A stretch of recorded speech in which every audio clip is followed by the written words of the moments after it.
Arthur Schopenhauer, one of the most provocative and misunderstood philosophers of all time, held a view so radical it continues to shock thinkers even today. He believed that intelligence, far from being a blessing, carries with it hidden dangers that few understand. These dangers, Schopenhauer argued, can rob us of peace, happiness, and even the ability to truly enjoy life. Today we'll explore his hidden secret about intelligence, what he saw, why it matters, and how it could forever change the way you view your own mind and the world around you. Schopenhauer was a man deeply acquainted with the struggles of life. Born in 1788, his philosophy was profoundly shaped by a world filled with suffering, uncertainty, and disillusionment. While his contemporaries were focused on grand ideals of progress and reason, Schopenhauer chose to look into the shadows of the human condition. He wasn't interested in flattering us with comforting lies about human potential. Instead, he exposed uncomfortable truths, and one of his most striking revelations was about the cost of intelligence.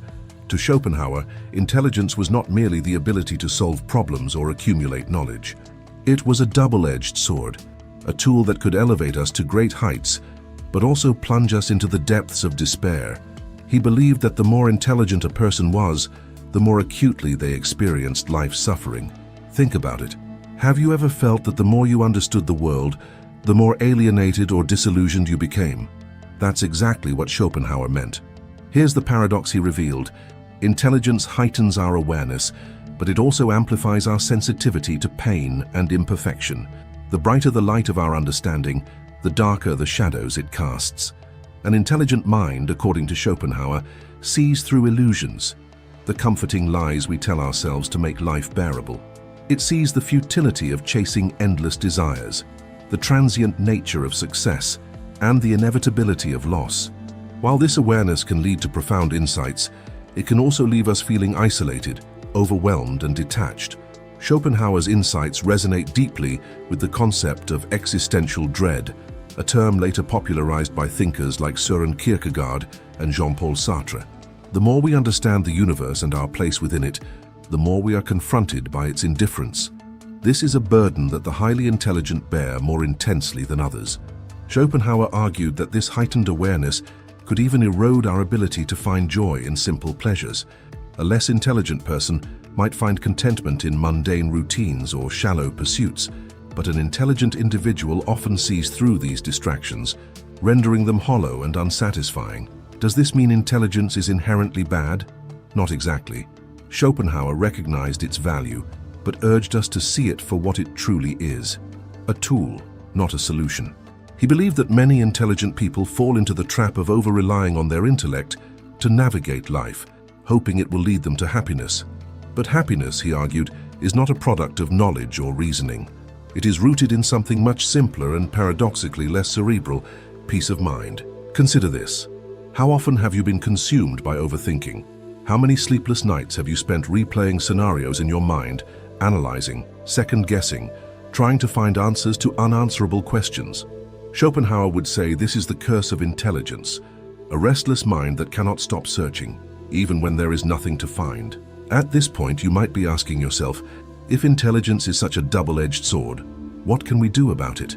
Should we suppress our curiosity, turn away from seeking knowledge, or strive to become less aware? Schopenhauer's answer was surprisingly practical. While he didn't suggest abandoning intelligence, he emphasized the importance of managing its effects. He believed that cultivating tranquility, a state of inner calm and detachment, was the antidote to the turmoil caused by an overactive mind. Tranquility, according to Schopenhauer, requires us to accept certain truths about life. First, we must acknowledge that suffering is an inevitable part of the human experience. Instead of resisting it or trying to outthink it, we should learn to coexist with it. Second, we must recognize the limits of our understanding. No matter how intelligent we are, there will always be mysteries we cannot solve and questions we cannot answer. Accepting this can free us from the exhausting pursuit of certainty. Finally, Schopenhauer urged us to seek meaning not in grand achievements or intellectual conquests, but in the simple, fleeting moments of beauty and connection that life offers. A sunset, a piece of music, a quiet conversation with a loved one.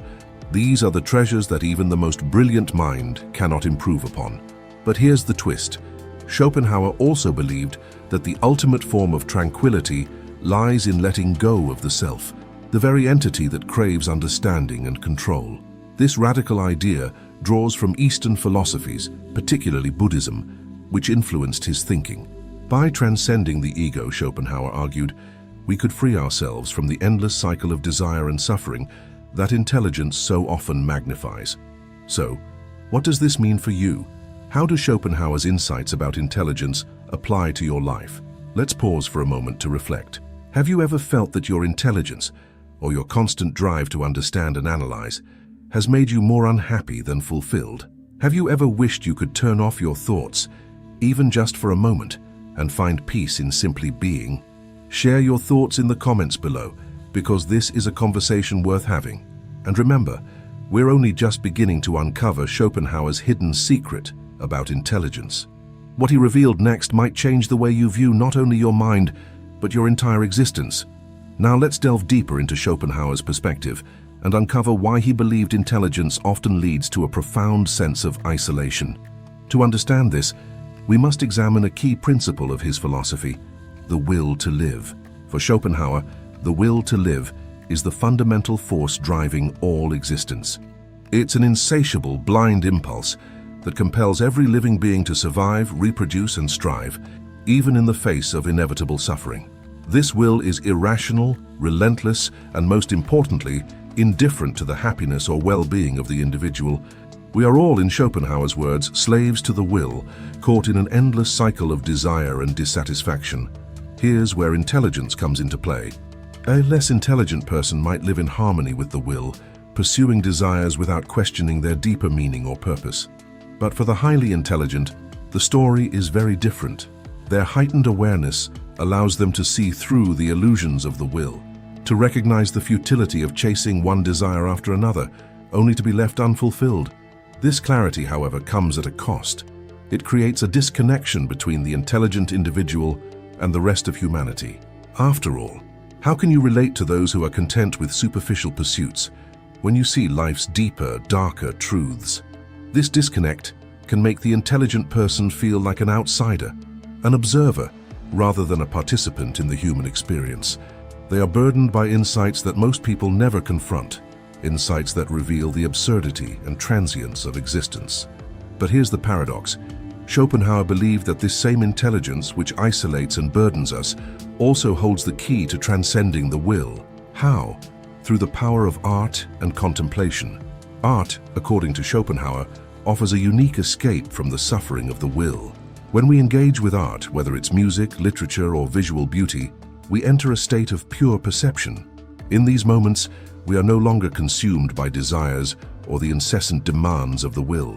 Instead, we experience a rare kind of freedom, where we can simply observe and appreciate life without the weight of striving. Take music, for example, which Schopenhauer considered the highest form of art. He described it as a direct expression of the will, capable of transcending language and intellect. Unlike other art forms that represent aspects of the world, music speaks to something deeper. It resonates with our innermost being, offering a glimpse of solace in an otherwise turbulent existence. This idea might resonate with you. Think about a time when you were moved by a piece of music, a painting, or a powerful story. For those brief moments, the chaos of life seemed to fade away, and you felt connected to something greater, something timeless. Schopenhauer believed that these moments are not just fleeting pleasures, but profound opportunities to step outside the cycle of suffering and glimpse a higher truth. But there's more. Schopenhauer argued that intelligence could also be used to cultivate a state of detachment he called quieting the will. This involves stepping back from the constant striving and desires that dominate our lives, and instead embracing a perspective of acceptance and tranquility. By quieting the will, we free ourselves from the endless cycle of craving and dissatisfaction. This is easier said than done, of course. In a world that glorifies ambition, success, and the relentless pursuit of goals, the idea of stepping back can feel almost sacrilegious. But Schopenhauer's wisdom reminds us that true fulfillment doesn't come from achieving more or knowing more.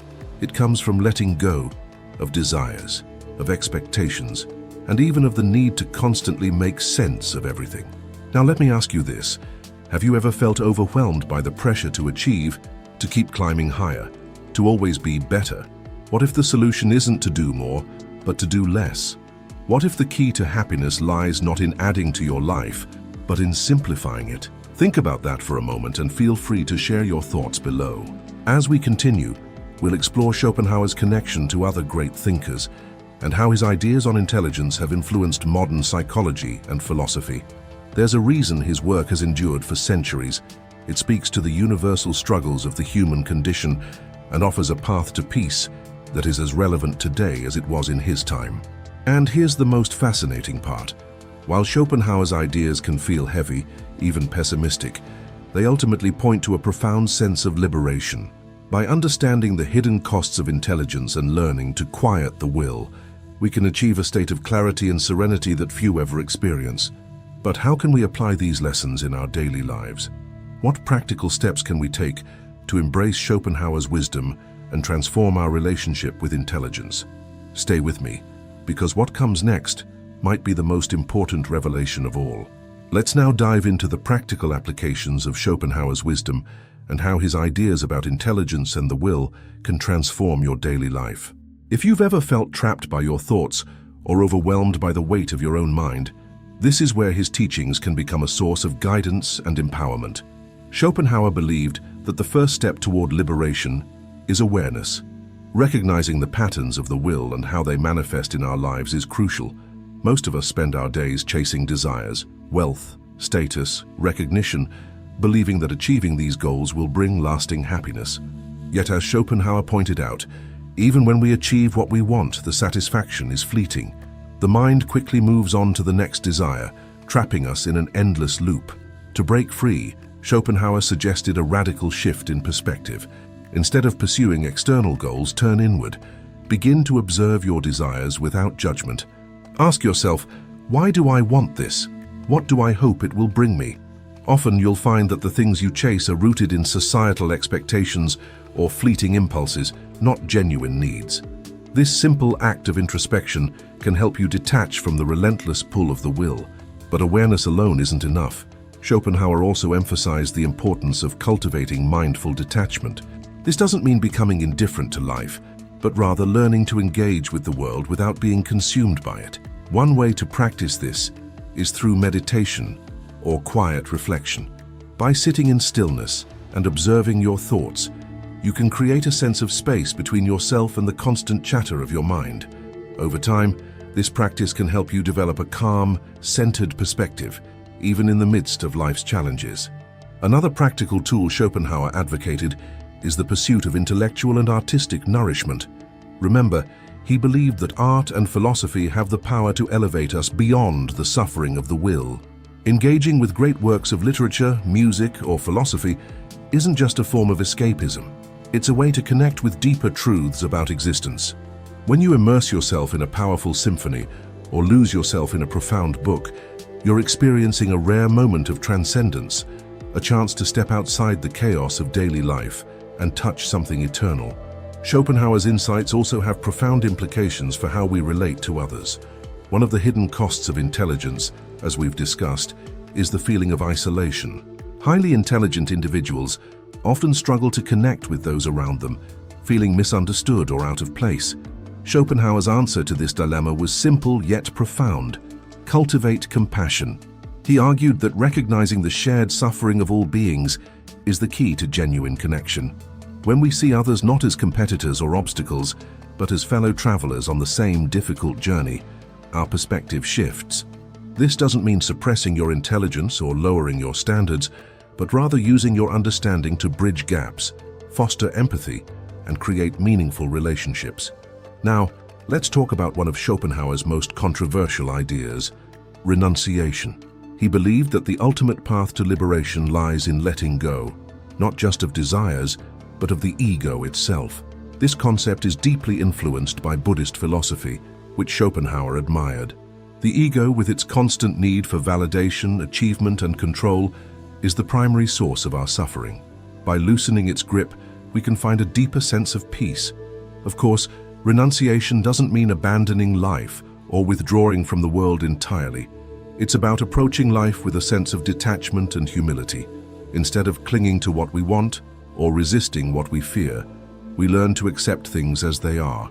This acceptance, Schopenhauer argued, is the highest form of wisdom and the key to true freedom. Let me ask you something. How often do you find yourself caught up in worries about the future or regrets about the past? How much of your mental energy is spent trying to control things that are ultimately beyond your control? Imagine for a moment what it would feel like to let go of that struggle, to stop fighting against life and simply allow yourself to be. That's the kind of peace Schopenhauer is pointing us toward. But here's the most fascinating part. While Schopenhauer's philosophy is often seen as pessimistic, it's actually incredibly empowering. By confronting life's harsh truths and embracing them, we can find a deeper, more authentic kind of happiness, one that isn't dependent on external circumstances or fleeting pleasures. It's a happiness rooted in understanding, acceptance, and the quieting of the will. As we approach the conclusion of this journey, it's time to reflect on the ultimate question. What does it mean to live a truly intelligent life? Schopenhauer's answer might surprise you. True intelligence, he believed, isn't about accumulating knowledge or solving problems. It's about wisdom. It's about understanding the nature of existence, embracing its complexities, and finding peace within them. So as we wrap up this exploration of Schopenhauer's hidden secret about intelligence, I want to leave you with this thought. Intelligence is a gift, yes, but it's also a responsibility. How you choose to use it, whether to chase fleeting goals or to cultivate lasting wisdom, will shape the course of your life. If this resonates with you, take a moment to share your reflections in the comments. What do you think of Schopenhauer's ideas? Have you experienced the burdens or blessings of intelligence in your own life? Let's continue this conversation, because these are the kinds of questions that have the power to change how we see ourselves and the world. And remember, as Schopenhauer himself taught us, sometimes the greatest truths are found not in what we achieve, but in what we learn to let go of. Now let us piece together the wisdom we've uncovered and explore how Schopenhauer's insights can transform our perception of intelligence and, ultimately, our lives. Schopenhauer's philosophy reveals a stark but liberating truth. The pursuit of knowledge and understanding, while noble, does not necessarily lead to happiness. Instead, it opens the door to a deeper awareness of life's inherent struggles. But this awareness, paradoxically, is also a gateway to transcendence. To truly embody Schopenhauer's teachings, we must embrace the following principles. 1. Acceptance of life's duality. Schopenhauer taught that life is a balance of light and shadow, joy and suffering. To live wisely, we must accept this duality rather than resist it. Every moment of joy carries the potential for loss, and every sorrow holds the seed of growth. By accepting this, we can approach life with a sense of balance and equanimity. This acceptance doesn't mean giving up or becoming passive. Instead, it means engaging with life fully, but without illusions. When you stop expecting life to be a constant stream of happiness, you free yourself from unnecessary disappointment. You learn to savor the moments of peace and beauty, knowing they are precious precisely because they are fleeting. 2. The art of detachment. Detachment is a recurring theme in Schopenhauer's philosophy. He believed that much of our suffering comes from clinging to desires, relationships, ambitions, and even identities. Detachment doesn't mean abandoning these things, but rather learning to engage with them without letting them define us. Think of it as holding a butterfly in your hand. If you grip it too tightly, you crush it. But if you hold it lightly, you can appreciate its beauty without causing harm. This is the essence of detachment, learning to appreciate life without becoming enslaved by it. 3. The pursuit of higher meaning. For Schopenhauer, art, philosophy, and self-reflection were not just intellectual pursuits. They were essential tools for navigating life's challenges. These activities allow us to step outside the ceaseless demands of the will and connect with something greater than ourselves. When you immerse yourself in a symphony, lose yourself in a great novel, or engage in deep contemplation, you are not escaping life, but enriching it. You are touching the timeless, the universal, the sublime, and in those moments, you transcend the limitations of your individual existence. 4. Compassion as the ultimate connection. One of Schopenhauer's most profound insights was the power of compassion. In recognizing the shared struggles of all beings, we open ourselves to a deeper connection with the world. Compassion allows us to see beyond the boundaries of our own experience and extend kindness and understanding to others. This doesn't just benefit those around us, it transforms us. When we act with compassion, we break free from the isolation that intelligence can sometimes bring. We become part of a larger whole, contributing to a world that is a little less harsh, a little more humane. 5. Quieting the mind and the will. The ultimate goal of Schopenhauer's philosophy is not to escape life, but to find peace within it. This peace comes from quieting the endless desires of the will and cultivating a state of inner calm. Practices like mindfulness, meditation, or simply spending time in nature can help you achieve this. Imagine sitting by a still lake, watching the water reflect the sky. In that moment, your mind is quiet, your heart is light, and the world feels whole. That is the kind of peace Schopenhauer believed we could all experience if we learn to quiet the will. As we conclude this journey into Schopenhauer's hidden secret about intelligence, let's revisit the question we began with. Is intelligence a gift or a burden? The answer, as we've seen, is both. Intelligence can isolate us, burden us, and reveal uncomfortable truths about life. But it can also elevate us, liberate us, and connect us to the profound beauty and mystery of existence. The choice is ours. We can let our intelligence become a source of suffering, or we can use it as a tool for growth, compassion, and transcendence. Schopenhauer's teachings remind us that true wisdom lies not in escaping life, but in embracing it fully, with all its contradictions. So as you move forward, take a moment to reflect on what you've learned. How will you use your intelligence, not just to understand the world, but to transform it? How will you quiet the will and cultivate a sense of peace and purpose? And most importantly, how will you connect with others, not despite your intelligence, but because of it? If these ideas resonate with you, let's continue the conversation. Share your thoughts, your questions, and your own experiences with intelligence and self-discovery. Together, we can explore the deeper truths that make life not just bearable, but meaningful. Remember, as Schopenhauer taught us, the greatest insights often come from embracing the paradoxes of existence. Intelligence is not just a burden, it's also a beacon lighting the way to a deeper, more authentic life. Thanks for looking.